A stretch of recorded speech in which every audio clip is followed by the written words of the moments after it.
Bay. Good morning, Skip. How you doing? I am doing good, Jen. Good deal. I'm John Dingfelder, and we got Skip helping us with the board, and you're listening to Down and Dirty on WMNF. For the next hour, we'll be digging deep into local issues that impact you, and I hope that you'll not only listen, but you'll join in on the conversation. Like I said, we got Skip on the board. Did we see Irene? Is she answering calls? Irene is here and ready to rumble. All right, fantastic. Irene's answering calls, and so be nice. And you can join us in a couple of maybe 10, 15 minutes by calling in with your questions or comments at 813-239-9663. Or you can email us at dj@wmnf.org. Like I say, we're going to meet some good folks that are here in the studio. In about 10, 15 minutes, I'll start taking calls. Today, I've got some fantastic guests in the studio, and they are planners from the Hillsborough City-County Planning Commission. I've got Melissa Zornita, who's the executive director. Good morning, Melissa. Good morning. How are you? Thanks for having us. I'm good. Good. Melissa and I go pretty far back, maybe 15, 18 years, something like that. We've got Sarah Caper, who we just recently swiped from Pinellas County. Sarah works for the division of the Planning Commission that does transportation. It's called the TPO. Good morning, Sarah. Good morning. How are you? I'm good. How are you? Good. You're going to probably angle your mic closer in and talk louder. Good morning. And an old friend of ours, Sean College, has been with the Planning Commission 26 years. So we definitely go way back. We do. I'm really happy to be here. Thanks for having me, John. And Sean specializes in all things environmental at the Planning Commission, in addition to having some administrative supervisory tasks. Well, welcome, folks.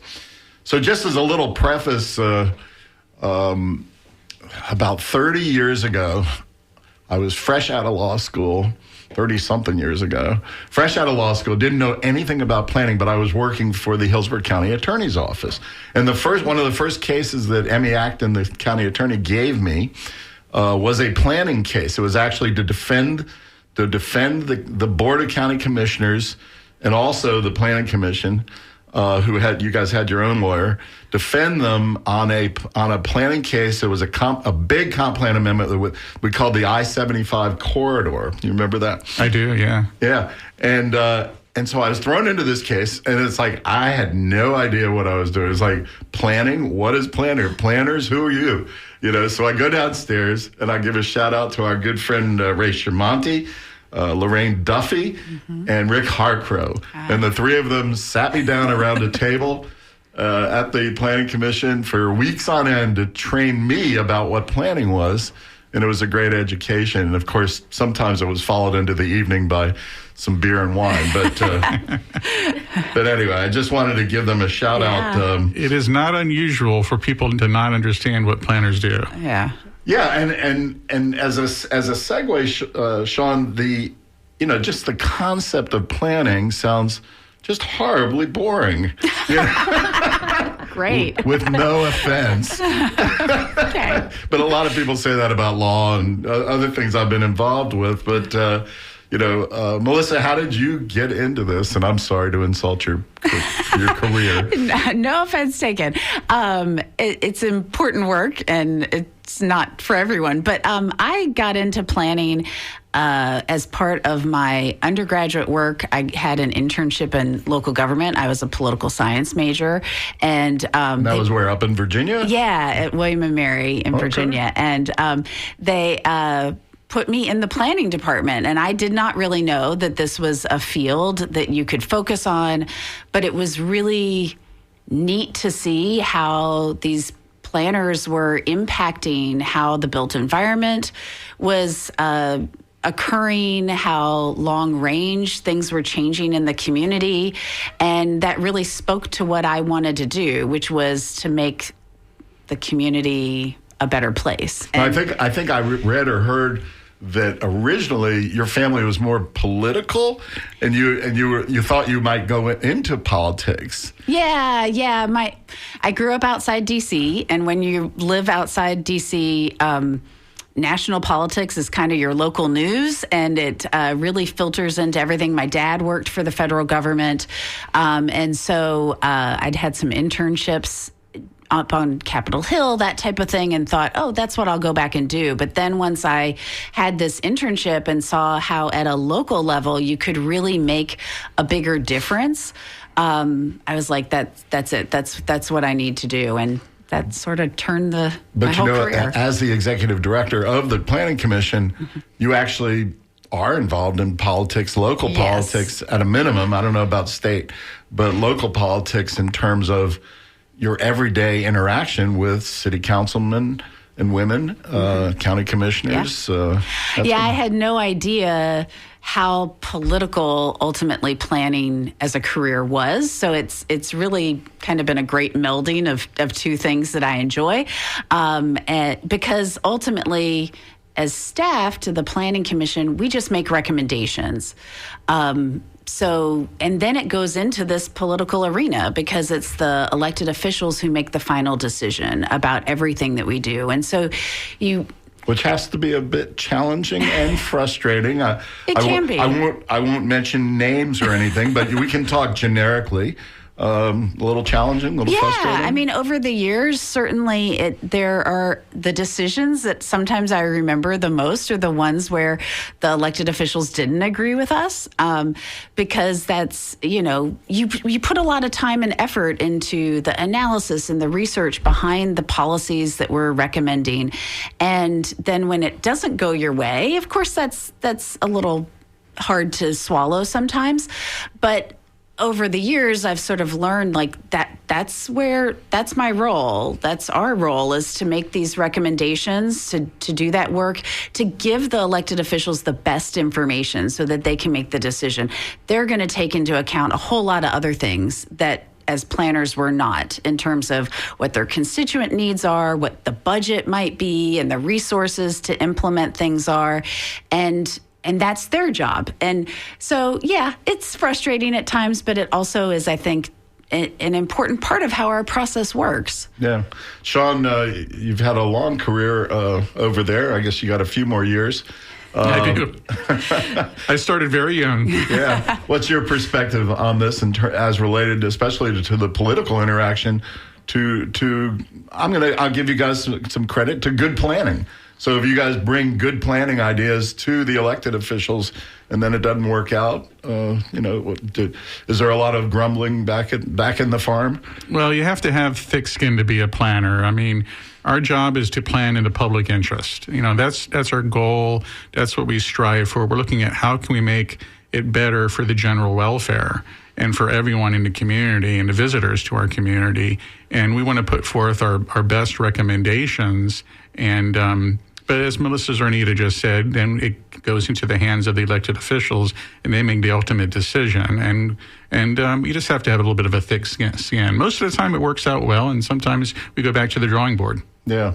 So going back a few steps, Sean and Melissa, how does your job impact this listener? Hopefully we have a few listeners out there, but how does it affect the listener on a day-to-day basis? You guys are Hillsborough County, but you've got counterparts in every part of the Bay Area. Yeah. So why should they care? How is this impacting Joe Citizen? It impacts them in a number of different ways. Our plans look at almost every aspect of the community. So, infrastructure like transportation, water, sewer, parks, and then things like land use that focuses on where the growth and development occurs. And that's really the big hot button issue. I mean, Sean can deal with these utility, water, sewer issues in a very quiet way, and 99% of the time, you don't get any public feedback on that sewer. Expansion or whatever, but the land use is where the rubber hits the road, right? It is a lot of times, because that's the most visible thing that people see in their community, is that there's a change. A building was torn down and they build something higher, or it used to be a farm and now it's a subdivision.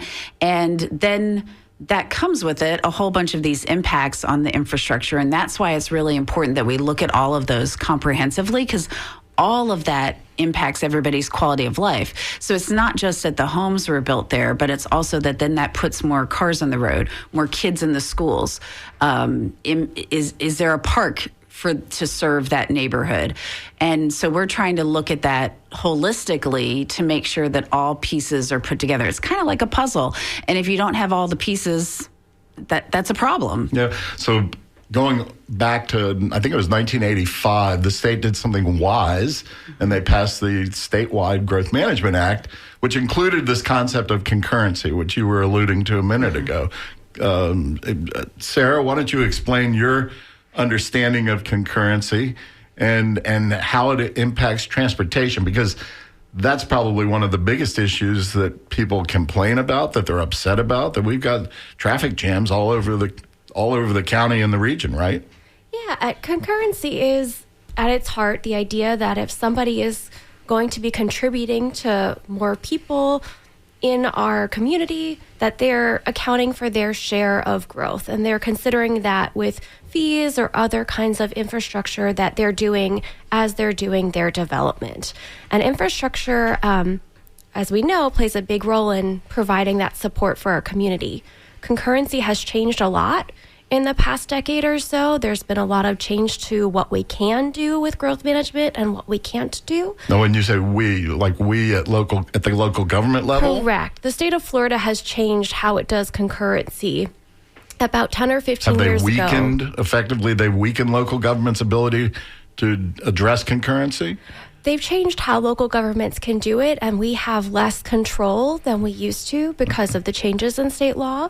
There still are things like mobility fees that we can do. So when somebody comes to do development, they still can account for some of the infrastructure, but it's focused on that new development and what they're bringing to the community. It's not looking at what past developments may or may not have done. We're looking at that new growth when we think about mobility fees. So, Melissa, as a follow-up to that, I think local government used to have more control over the concurrency issue. I'm not saying the city of Tampa took advantage of it, but maybe other local governments did. I'm not sure.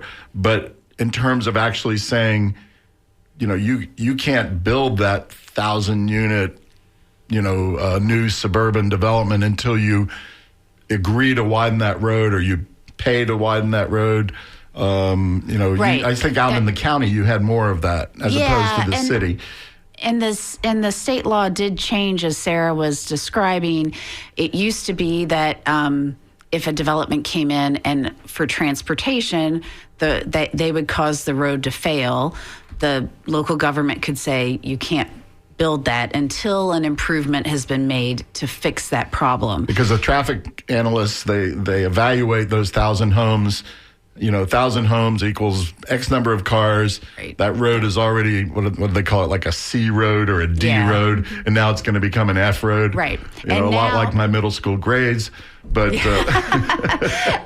and now the statute says that for transportation, they have to be able to pay for their impact through a mobility fee, and then they can proceed with their development. So the challenge with that is that if you need to widen a road, they're paying for their share of the impact, and the local government has to wait until they've collected enough money, which these road projects are really expensive, to be able to actually do the project.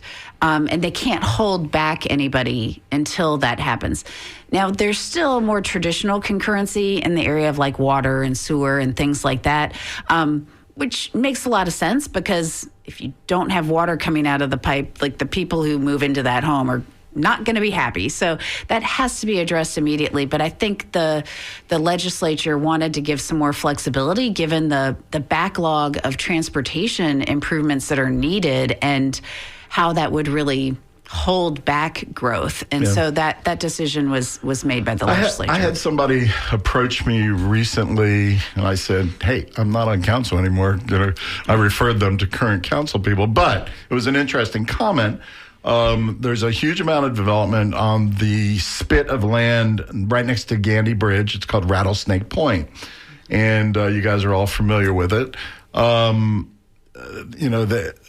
it's not a huge spit of land, maybe, I don't know, 100 acres or less. But they've been knocking down industrial out there and building apartment complex or condos or whatever they are, many, many units. The person approached me and they said, whether or not we agree or disagree, the bottom line is they haven't improved one bit of the transportation network associated with that little corner. They haven't put in a new light. They haven't widened any of those roads. They haven't done anything. And yet there were a lot of promises related to mobility fees, and I won't put you on the hook, Sarah. I'll leave Melissa out there by herself since she's the big boss. But what would your answer be to that citizen? Yeah, that is a challenge, and I'll just say that that's an example of one of those projects where the Planning Commission staff initially, 15 years ago or so, when Rattlesnake Point was being requested to be changed from industrial to allow for residential, the Planning Commission staff recommended against doing that. And the elected officials made a decision to let that start to happen. And for the record, I was not there. I didn't think you were. But that was the Buckhorn years. But go ahead.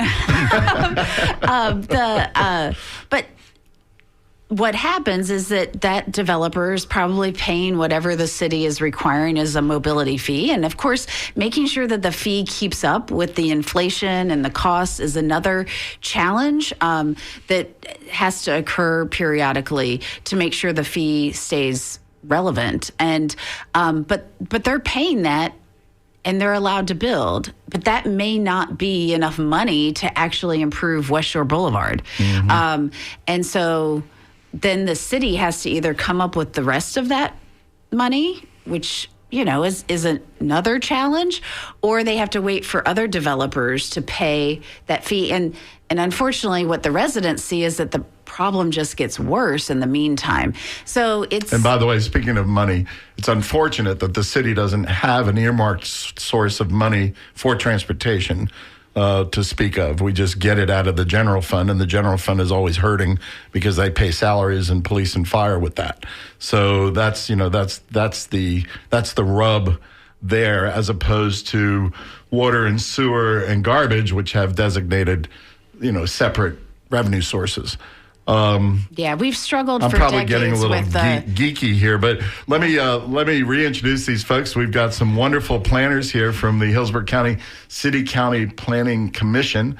They are knowledgeable about all things related to planning, environment, transportation. If you have any questions or comments, give us a call, 813-239-9663.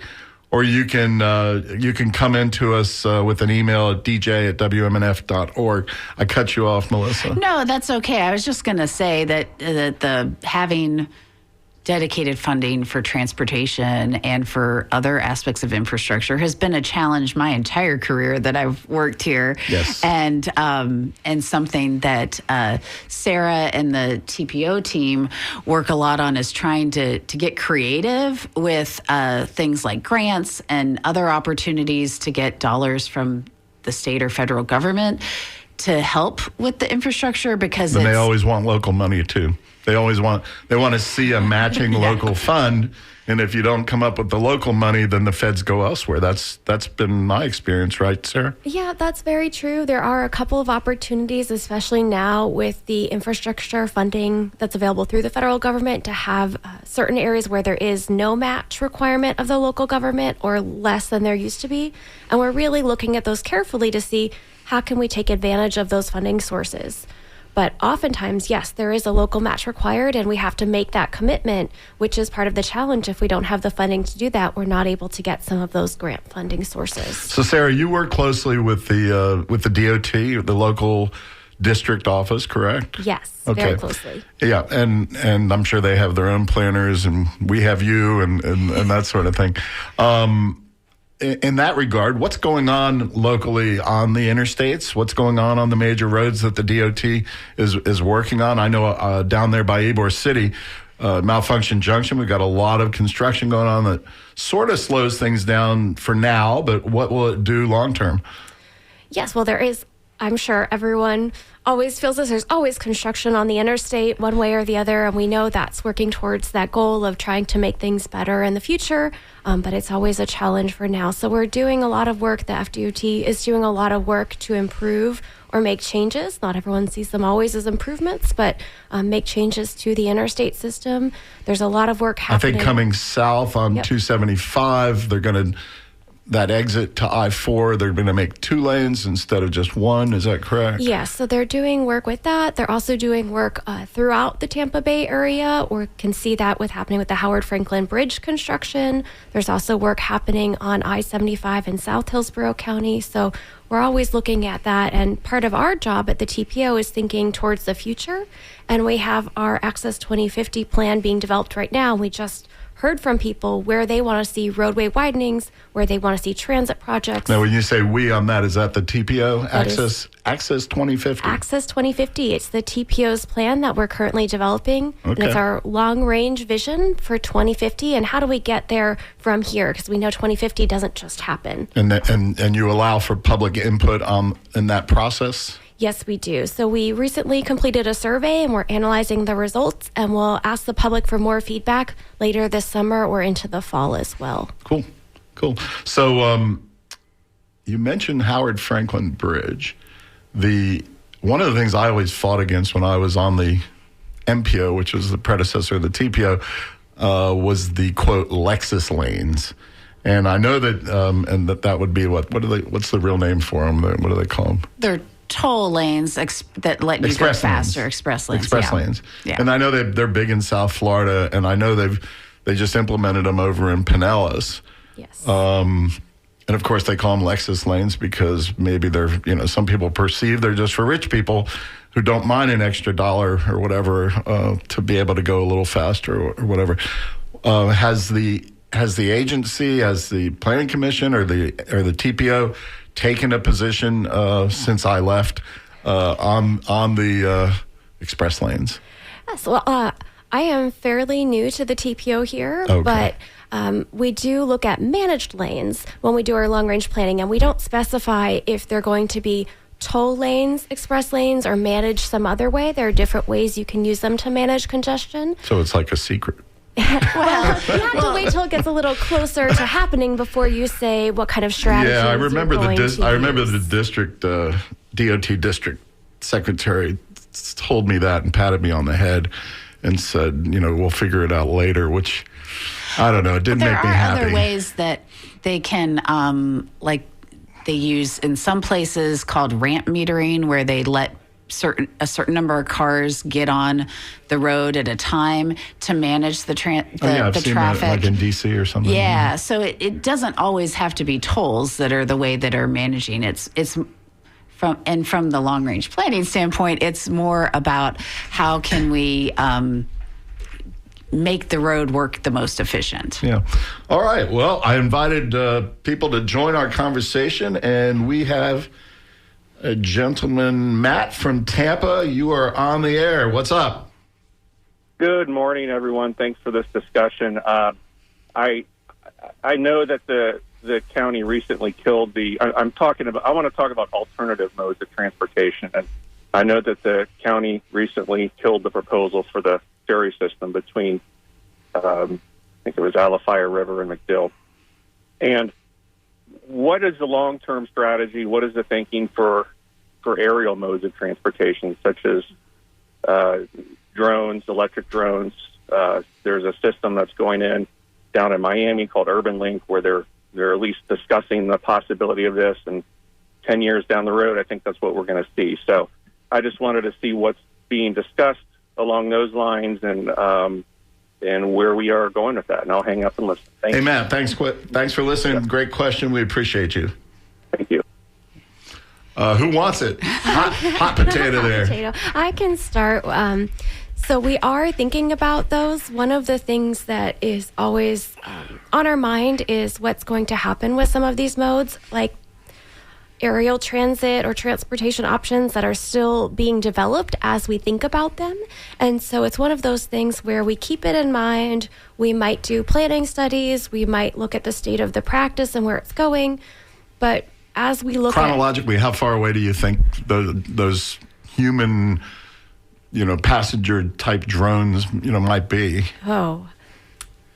That is a loaded question. Yeah. But we Sean was just humming Meet George Jetson. They're as far away as flying cars always seem to be. Yes. Yeah, yes. it does seem to.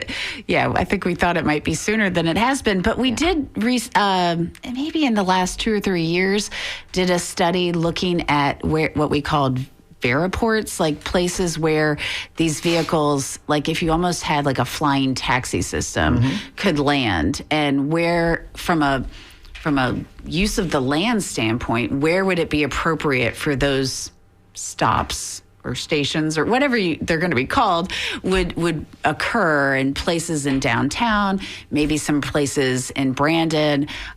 Where could they avoid other flight paths, not have a lot of impact on adjacent homeowners, that type of thing. So let's hope they're quieter than helicopters. Right. And how could we utilize some of the maybe already existing infrastructure that does support helicopters and other air traffic? So That's kind of neat to think about, but I think it is a bit in the future. I want to get back to the, I guess he said, denial of the ferry system. Sean, were you involved in that at all? Or I was only involved from the standpoint of looking at the ferry stations, where they would be, and what environmental impact they might have on the area. Didn't they talk about Cockroach Bay, sort of, or on the other side? They talked about a lot of places, but there was a place near the Alafai River, as the caller mentioned, that was proximate. By the way, Cockroach Bay, for those of people who aren't listening, it's not a nasty place with cockroaches. It's actually a beautiful place with a lot of fish and wildlife. It's a natural preserve. It's been preserved for its both wildlife, and there's archaeological resources there from the natives. Shout out to Ed Taranchik and Jan Platt and some of the former county commissioners who worked really hard to save Cockroach Bay and similar types of places. Yeah, it's an aquatic preserve. Yeah. So anyway, what were we talking about? Oh, we were talking about the ferry, where it might go. Well, so on the one hand, on this side, MacDill Air Force Base, which, as we all know, has tens of thousands of folks in uniform and out of uniform driving all the way around the bay to get out to, what's that place called out there? Like Fishhawk Ranch and other places in South Hillsborough County have been very popular because they're a little bit more affordable than perhaps in the city for workers at the base. And so, the military doesn't seem to mind the drive all over the country, I think. Yeah, I don't know. I will say I think they sometimes work different shifts that allow them to be off the peak of congestion. So that's a help. But there certainly was, the TPO did a study, this is probably like 5 to 7 years ago, looking at the viability of that ferry route. And it was found to be pretty popular amongst particularly the MacDill employees.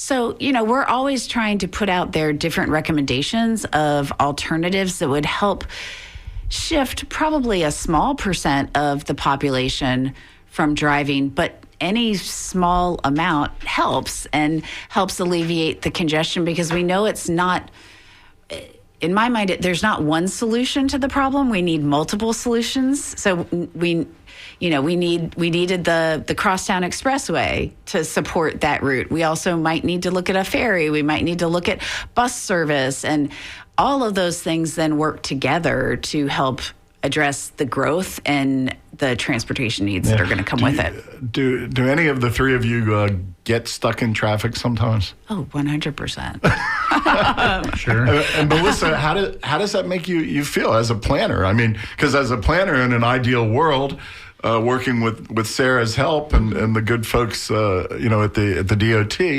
you would think that we would have solved this already. But here you are, you're stuck in traffic.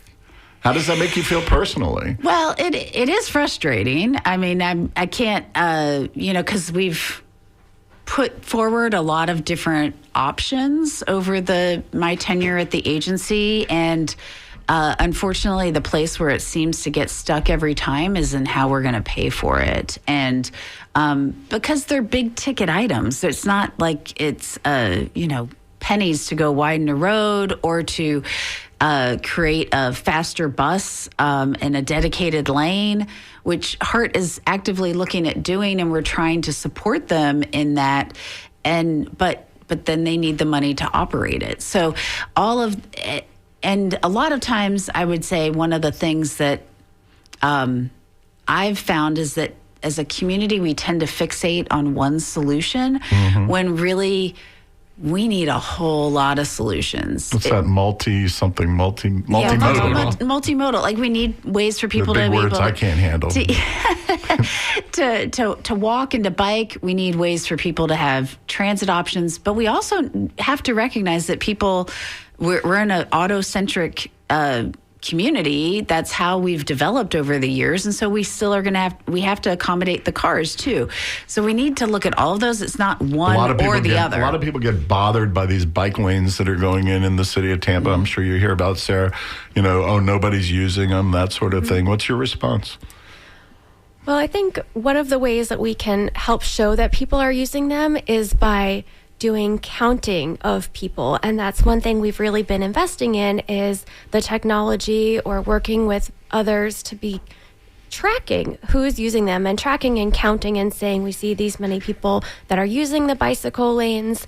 And a lot of the time it's just when you happen to be there, it's a small point in time. But if we're looking with some of the technology available like cameras, we can say, oh, well, this bike lane actually had this many people use it. Right. Or this trail had this many people walking and this many people biking. I think we hear a similar thing, Sean, with HART or with any of the bus systems around here. You get people who say, oh, I was by next to that bus at 10 o'clock at night the other day and nobody was on it, right?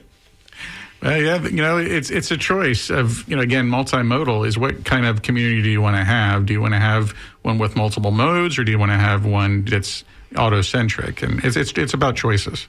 Yeah, and I would say that one of the things that makes it hard for people to use the bus is that if it's not reliable and frequent, it makes it really hard. I live out in Brandon, and there's a bus route that comes out there twice in the morning and twice at night. So if anything was to happen to my schedule and me not like that makes it hard to rely on it. And that's not HART's fault necessarily. They are trying to serve my part of the unincorporated area, but their funding is such that they can't put more buses on that route than that. And so that makes it hard for people to make the choice, like, well, do I get out of my car and leave it?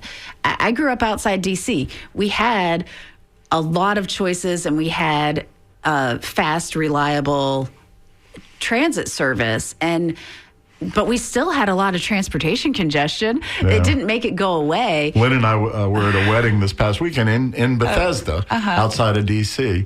And sure enough, that metro came right up to the hotel in downtown Bethesda. And that metro takes you all the way into D.C. and then you can go anywhere in the whole D.C. area. Yeah. The only downside that I saw was you can't go to an adjacent town. You got to go all the way in and then all the way back out on a different line. But I guess that's a minor inconvenience. Yeah, and it does provide, as Sean said, a choice for people that they can decide what is more valuable. Because there's a cost, of course, and a cost to maintaining a system like that. All of those are different things that as a community, we have to decide what the priorities are and how we're going to pay for them. So, of course, planners, you guys just, think about the future, right? That's a big part of your job. Yeah. And I think I've had you focus for the last half hour or so about sort of the present. But let's talk about the future a little bit in terms of, I think last night I read, Melissa, on one of your pieces, something about in the city of Tampa, an additional 100,000 folks over the next, how many years? 108,000? Yeah, I think out to 2050 is our latest projections. Okay. And that's pretty significant because the city of Tampa, I think right now is about 400,000. So it's an additional 20%. At the county level, what are we looking at? we'll be at, by 2050. Where are we at now? We're at about 1.6 million people, I believe think. that's correct. Total, including the city? Yeah, Yes, including the countywide. city and countywide, including the cities, we will be at just around 2 million Okay. in 2050. So that's, 400,000 more people is a lot to And have. then at the regional level, Sarah, you came to us from across the bay. This is not just isolated to Tampa and Hillsborough. Regionally, what are we looking at? Do you know? I don't have the exact numbers, but we're seeing the same trends throughout the region. We're seeing it in Pasco County and Polk County. They're some of the fastest growing areas in the whole country. So I think we're seeing that trend continue just throughout the area. Yeah. And Sean, like I said earlier, you've been around doing this for 26 years. I find it a little sad and frustrating that, okay, I'm going to look backwards for a minute before we look forwards. But 25, 30 years ago when Ray Schermonti and his gang taught me about planning, everybody's talking about urban sprawl and how we're going to defeat urban sprawl. And you mentioned, I think, on another show, the Congress of New Urbanism, and pushing back on urban sprawl. But sadly, not to be Debbie Downer, but sadly, when I look out, you talk about Polk County, Manatee County, and Pasco County, the three counties immediately surrounding us. You've got all these bedroom communities, so they've just bounced across the line. To a certain extent, I blame the state because I don't think the state really did a lot to, address these issues on a regional basis. If anything, they had sort of eviscerated TBRPC, the regional planning group, and I don't know. I don't know if they did that on purpose or what, but what do you think? I threw a lot of issues there at you, Melissa. Definitely. Our focus. Urban sprawl. What do you think? Have we done it? Have we ignored it? What have we done? I think there are certainly some, some people would say, yes, that where I live in Brandon is urban sprawl. But from the standpoint of the plan, I think we look at it as that we're providing different choices for people. So my family made a choice that we wanted to live in that type of a community. I'm thankful that in Hillsborough County, we have also an urban choice. And that's really, we've seen start to flourish in the city of Tampa.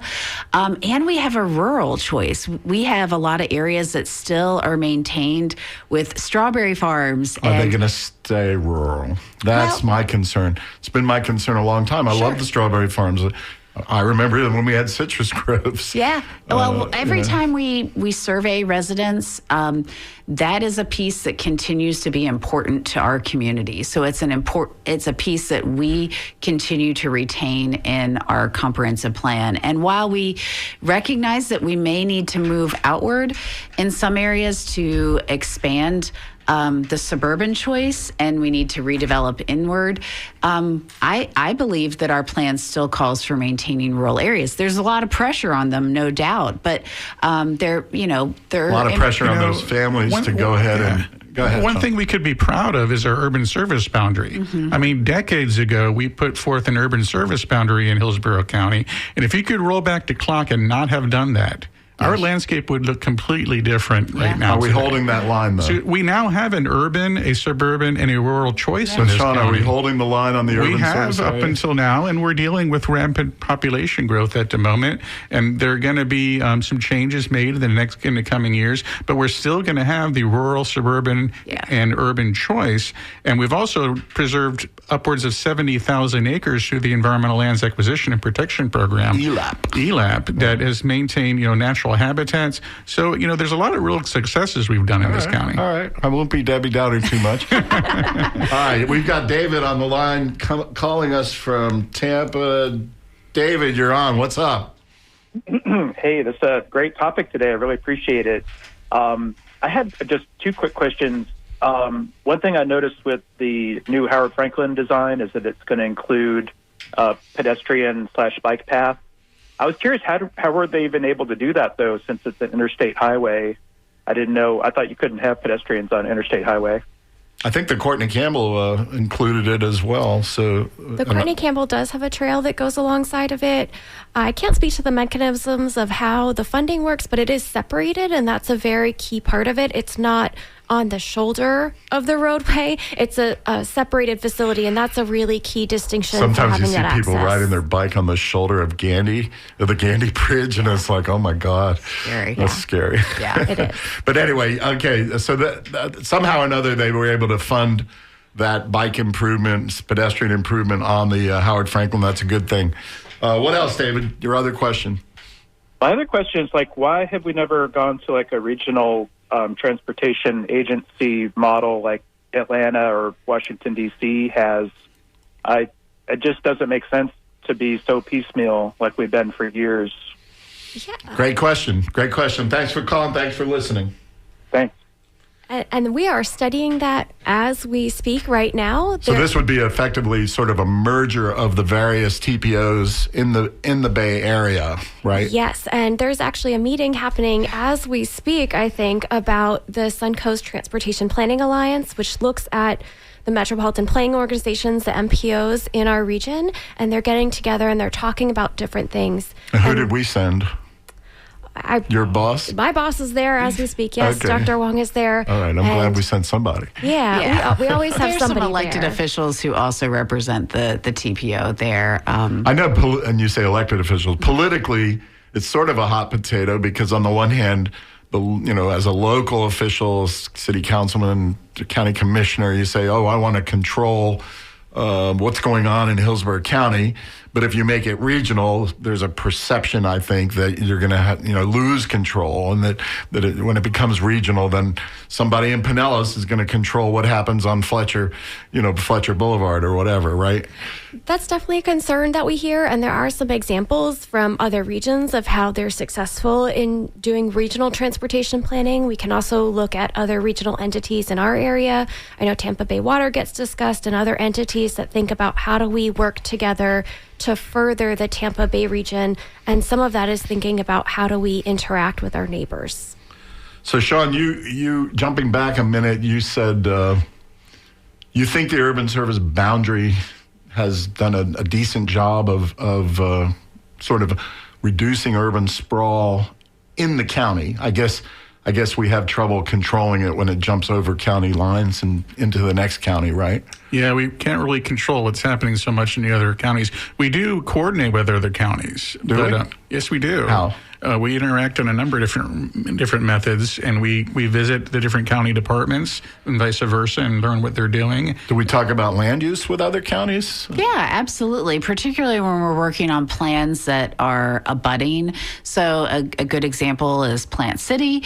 They have a lot of conversations with Polk County and Lakeland about the development pattern along their border. And if anyone's driven down County Line Road in Plant City, and recently it's really morphed into an industrial corridor on both sides of the roadway. And that was purposeful to make sure that what was happening was complementary across those lines.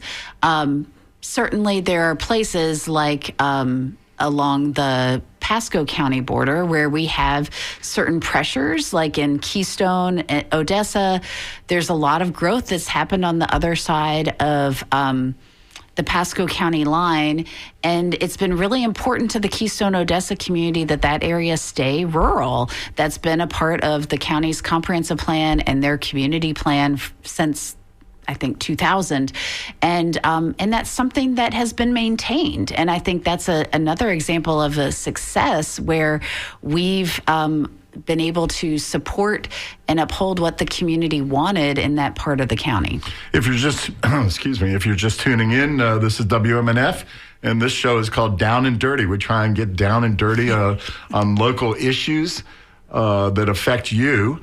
If you want to participate, we've got a couple more minutes. The phone number is 813-239-9663.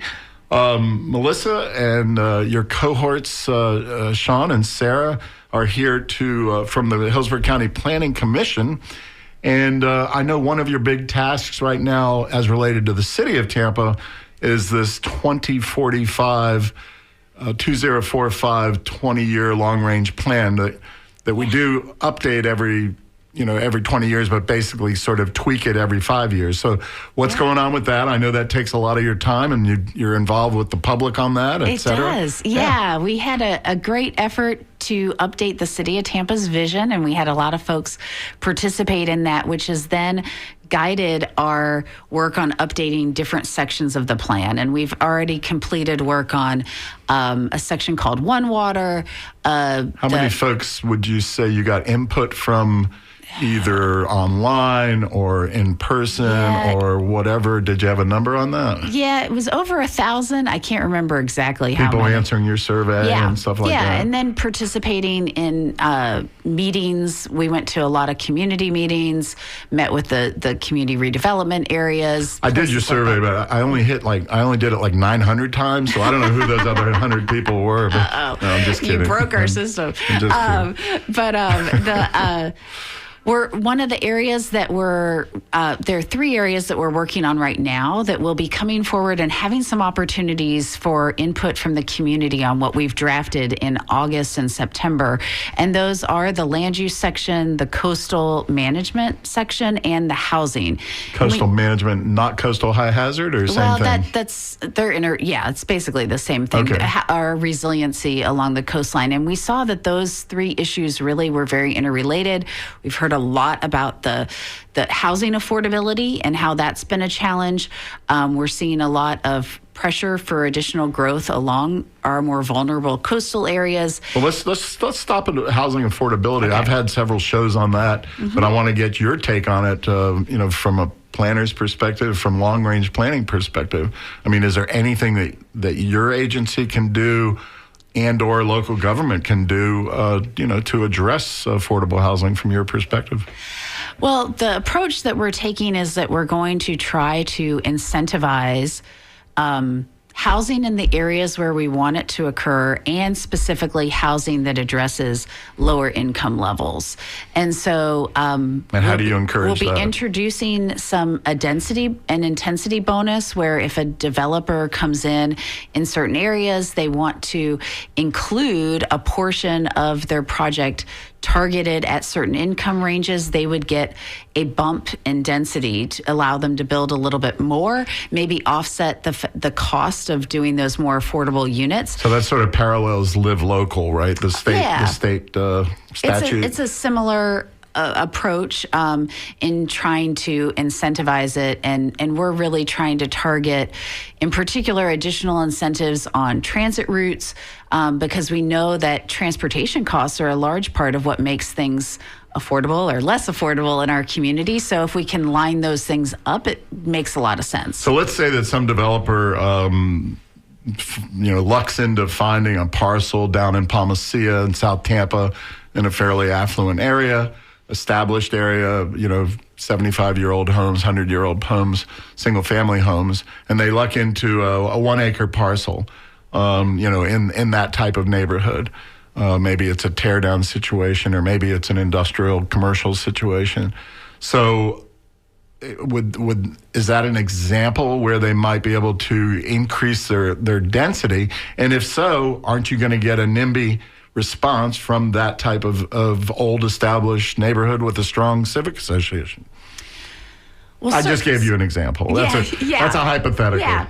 But it does happen. It does happen, and those are, ultimately the challenges that I don't envy that City Council has to wrestle with in making the final decision, because we will look at the policies in the comprehensive plan, and if it's an area where they're eligible for a density bonus, and they are developing it in a way that we feel is compatible and fits in with the surrounding area, we as staff might support it. And then City Council has to really make the tough decision to wrestle with what they're hearing from the neighbors, and how do they weigh that with what the plan says. And ultimately, that equation probably looks different on every case. You were in that role, so you probably know better than anyone how that occurs. Here was my response generally. I totally support more affordable housing.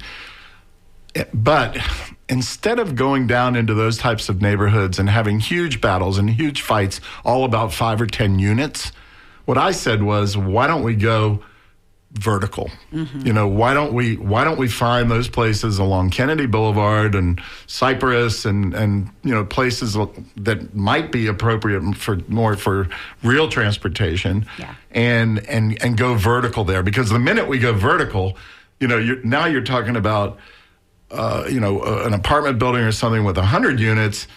No, we're not, and generally, you might not even get the pushback from the neighborhood, or if you do, at least you can justify it and say, we're doing something big here with 100 units. We're going vertical. It's going to have a lot less impact, as opposed to that everybody fighting about those 5 or 10 units, and that's what used to drive me crazy.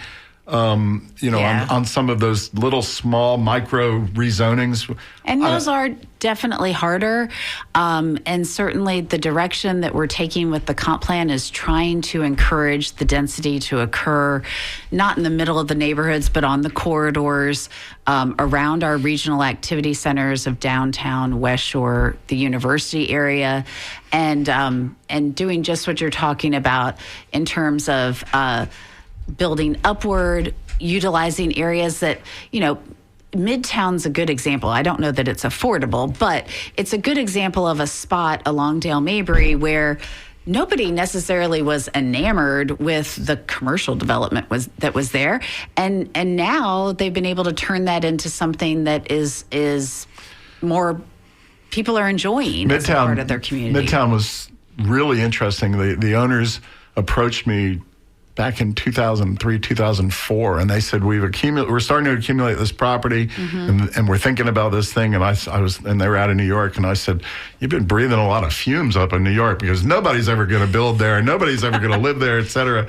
But I said, but if you can pull it off, more power to you. And it turned into a nice little project. There are other opportunities in Tampa for projects like that. I mean, what comes to mind is around the tower, the water tower property, and the old dog trap property. There are properties around there that are ready for redevelopment, and there probably wouldn't be much neighborhood opposition to doing something better there. I'm going to take the call dropped. Okay, so following up on that, and again, I know I'm harsh on you guys, but I love you. So, but following up on that, I always get frustrated that we're not more proactive, in identifying these locations and saying, Sean just told us, here's an amazing location, and we as a city are going to do everything possible to make it happen, whether or not it's creating a new CRA that extends up there to the dog track, which I think council addressed and didn't do recently. But, it's like, let's bend over backwards and be proactive and find an amazing spot for 1,000 units, many of which could be affordable housing. And instead, I see us as a community at every possible level just being reactive and waiting for the developers to come in, and say, here, this is what we want to do. And then it becomes a big fight.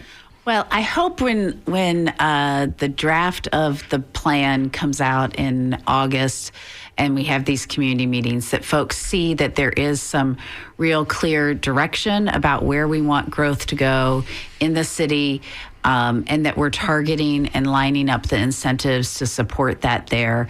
But certainly there are other steps that the city or the county would have to take to make all of these plans implemented, and that's why we work closely with them. And the city's working on updating their land development code. They're just starting that process, but that's another key opportunity over the next couple of years for folks to get involved in as well. And the Planning Commission is being proactive, to the extent we can. Like, for example, Fowler Avenue, University Square Mall area, we are being proactive and looking at doing a redevelopment plan or opportunities for redevelopment in that area. Yeah, is Mark Sharp still doing that? Or is he gone? I don't know. He might be gone. I don't think he's involved. So we've had a great conversation. I appreciate you all coming in. Sean College, Melissa Zernita, and Sarah Caper, I'm sorry. From the Hillsborough County Planning Commission. Melissa, tell folks how they can get involved, how they can give their input on all these important issues we've been talking about. Yeah, our website, planhillsborough.org, had lists of different committee meetings, community meetings, ways people can get involved, ways they can get in touch with us, and would love their support and input. All right. And we should give Sean's personal number there as well. His cell phone number is. But I really appreciate y'all coming down here. I it's called Down and Dirty. I like to give y'all a hard time and ask the tough questions, but that's kind of consistent with what I always did, right, Melissa? That's right. We appreciate the opportunity to be here. Yeah, tell Jennifer Malone I still apologize for giving her a hard time.